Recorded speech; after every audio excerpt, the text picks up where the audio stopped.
Olá investidor, olá investidora, Thiago aqui com vocês e hoje vamos falar um pouco mais dessa questão da queda das ações da Petrobras, vamos entender um pouco mais do contexto dessa queda, vamos falar também dos dividendos da TIM que ela divulgou, proventos interessantes e também da privatização da Sabesp, a companhia de saneamento básico do estado de São Paulo. Se você ainda não é inscrito, já se inscreva, faça parte do canal, compartilhe também o vídeo para que mais pessoas tenham acesso à informação. Vamos começar então falando aqui da Petrobras. Ontem ela teve uma queda forte, as ADRs caíram forte ontem da Petrobras e também as ações negociadas na B3. Um dos fatores que vem fazendo as ações não só da Petrobras, mas também de outras empresas que atuam aí no setor de commodities, principalmente dependentes do petróleo, é a questão do cenário externo. Nós vamos entender um pouco mais no decorrer do vídeo. Na abertura agora das ADRs, está a Petrobras crescendo 0,7%, então uma leve alta. O mercado ainda não abriu enquanto eu estou gravando este conteúdo.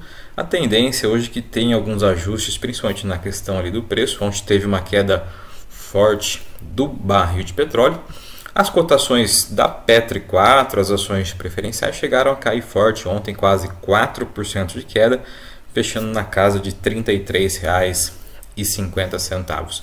O que pode ser uma oportunidade para você que está querendo se posicionar em Petrobras, já pensando aí nos dividendos que ela vai pagar em 2024.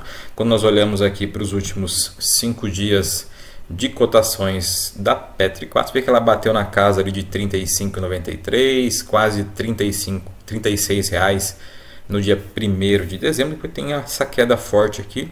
Os fundamentos da companhia, você tem que entender que os fundamentos da Petrobras são sólidos, é uma empresa geradora de caixa que deve pagar muitos dividendos em 2024, mas os ativos eles são sensíveis principalmente ao cenário externo, e aí a Petrobras, como tem hoje essa participação dela muito vinculada ao barril de petróleo, acaba acompanhando também essa queda. Mas pode ser uma oportunidade para você que está querendo se posicionar em Petrobras. Lembrando que o nosso conteúdo não tem caráter de indicação de compra nem de venda das ações, apenas apresentamos os cenários das companhias para que você tome a melhor decisão. Quando a gente olha aqui os últimos 3 meses das ações preferenciais da Petrobras, você vê que ela chegou a bater aqui um topo em R$ 37,07 no dia 18 de outubro de 2023, depois teve algumas quedas. Essa linha aqui dos R$ 33,50, se você olhar,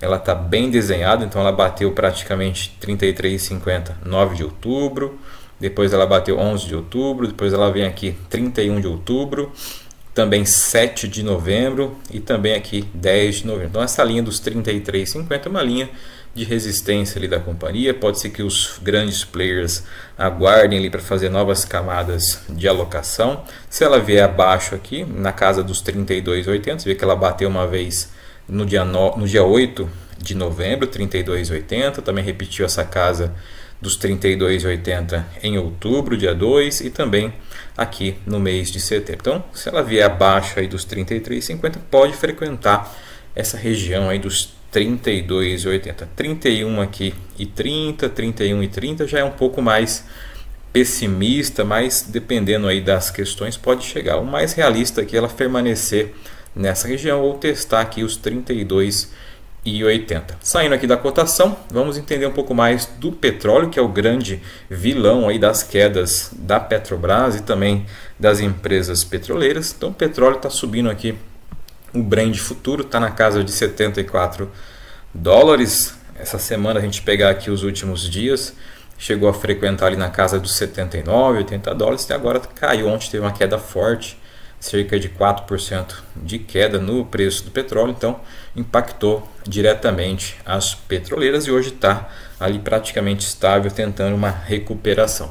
O que nós precisamos entender do petróleo é a questão do cenário externo, aí principalmente os grandes países, as potências hoje que têm sobre o petróleo ali a sua sobrevivência econômica. Então você tem aqui os Estados Unidos, que teve a notícia ontem do aumento dos estoques de gasolina nos Estados Unidos, o que pressionou a questão do barril de petróleo. Nos Estados Unidos nós sabemos que ele tem basicamente três ali fomentadores, ou seja, três condutores hoje da economia americana. Um deles é o petróleo, é um país muito dependente da questão do petróleo. Outro ponto é o câmbio, que é o dólar, que favorece a economia americana. E o outro ponto é a questão do poder bélico, poder militar. Então os Estados Unidos basicamente eles se sustentam hoje uma grande potência global com base nesses três pilares fundamentais. O que acontece é que os outros países acabam testando a economia americana. Você tem a China testando ali a questão econômica, agora a China envolvendo mais na parte militar ali junto com a Rússia. Você tem a Rússia que testa a economia americana com base ali no poder militar, e a questão da OPEP, aí, principalmente a Arábia Saudita junto com a Rússia, acabam testando a economia americana com base no petróleo. Então você vê, você tem esses outros países querendo testar e assumir o controle ali da questão onde os Estados Unidos têm o domínio, e os Estados Unidos acaba respondendo ali, aumentando a questão dos estoques de petróleo, de gasolina no caso aqui, e isso impacta diretamente os ativos que são vinculados a essas questões de petróleo. Então você vê aqui que a OPEP, que é a organização aí dos países exportadores de petróleo, junto com a Rússia, sempre testando a economia americana na questão dos estoques. Então eles fazem ali os cortes de produção para pressionar realmente os Estados Unidos para que ele compre mais petróleo, para aumentar e deixar a reserva dele ali em níveis satisfatórios. Você tem a China, que sempre testou a economia americana na parte ali comercial, e agora ela está voltando a essa questão mais de poder militar junto com a Rússia. Ela dá alguns aportes ali na Rússia, e a Rússia também ali fazendo a parte dela. Então você vê que essas três aí potências testam a economia americana e acaba refletindo principalmente nos ativos como Petrobras e outras empresas que dependem deste cenário. Então é um cenário hoje que a gente vê esse cenário de desafio, mas o que é importante é que os fundamentos da Petrobras isso não foram alterados e a companhia segue como uma das grandes geradoras de caixa e também para 2024 uma das grandes pagadoras de dividendos. Saindo aqui da notícia, vamos ter aqui a distribuição de dividendos da operadora TIM, a TIM que promete também em 2024 ser uma das grandes pagadoras de dividendos, junto também com a outra operadora, que é a Vivo. Então a TIM anunciou aqui 655 milhões de reais em JCP. Vamos dar uma olhada como vai ser a Datacom e também os valores por unidade. Então 655 milhões de JCP, o valor equivalente aí vai dar na casa de 27 centavos aproximadamente por unidade de ação. Então ainda vai ser retido ali a questão do imposto de renda, que é 15%. Então 27 centavos aproximadamente de distribuição de JCP da TIM. Datacom, para você ter direito, vai ser no dia 21 de dezembro agora de 2023.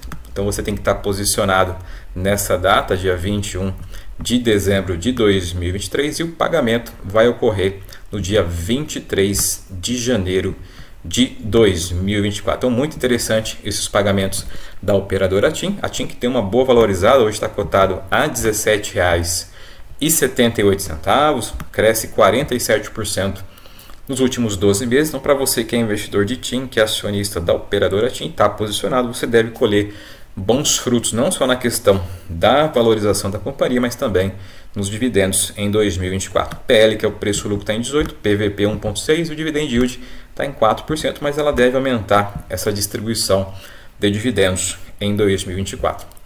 Então, saindo da operadora TIM, da distribuição de JCP, tem uma notícia também muito interessante, que é a privatização da Sabesp. A Sabesp, que é a companhia de saneamento básico do estado de São Paulo, então foi privatizada através da Assembleia Legislativa de São Paulo, que aprovou a venda da empresa. Aí tem a íntegra na lei, vou deixar na descrição do vídeo ali para você acompanhar com mais detalhes essa privatização, que é importante entender que as empresas hoje de saneamento básico elas precisam ser privatizadas ou ter fortes parcerias público-privadas para aumentar a sua parte ali do CAPEX, que é os investimentos no longo prazo, para justamente atender a questão da universalização do saneamento básico. Então a Assembleia Legislativa de São Paulo ela aprovou por 62 votos a favor e apenas um contra o texto aí da privatização, texto básico da privatização da Sabesp. Então essa lei é de autoria aí do governador do estado de São Paulo, onde ele já disse que tinha essa intenção, mesmo antes de ganhar a eleição, de fazer essa privatização, e ele acabou aí levando essa privatização. Fora a Sabesp, eu vejo hoje com mais potencial de privatização, fora a Sabesp, temos a Sanepar, que é a Companhia de Saneamento Básico do Estado do Paraná. Ela está muito mais apta pela questão do governo do Estado do Paraná ser muito mais ali articulador nessa parte de privatização. E depois temos a Copasa ainda, que está nessa questão da indefinição de privatização ou da federalização. Então, Sabesp privatizada. Interessante aí que o governador destaca essa visão dele com relação à universalização do saneamento básico. É primordial para as empresas hoje de saneamento básico já pensar no longo prazo. A Sabesp está com uma valorização interessante, apesar de estar 16% aqui na atualidade, ela já cresceu bastante na comparação com o mesmo período do ano passado. A Sabesp cresce bastante, se a gente colocar nos últimos 24 meses, teve uma forte valorização, quase 100%. Aqui está a variação nos últimos 12 meses, ela cresceu 16%. A cotação dela R$ 68,99, PL de 15, PVP 1.5, dividend yield não é o ponto forte hoje da Sabesp. Esperamos que após a privatização podemos ter inclusive um desdobramento das ações aqui, porque está num valor um pouco elevado. Ela pode diminuir a cotação, desdobrando as ações, e assim também aumentar, melhorando a sua política de dividendos. Então falamos hoje sobre Petrobras, esse cenário de queda da companhia que não demonstra realmente fragilidade nos fundamentos da Petrobras. Petrobras continua sendo uma empresa eficiente, forte e deve garantir bons dividendos para você que é investidor. Em 2024, o cenário é desafiador, mas a companhia vai passar por essa situação de forma positiva e garantir a você bons lucros. Também falamos da TIM, que distribui o JCP, interessante essa distribuição de proventos da operadora TIM, e também falamos da privatização da Sabesp, que agora é privatizada pelo estado de São Paulo. Se você ainda não é inscrito, já se inscreva, faça parte do canal, compartilhe também o vídeo para que mais pessoas tenham acesso à informação. Nos encontramos nos próximos vídeos. Abraço!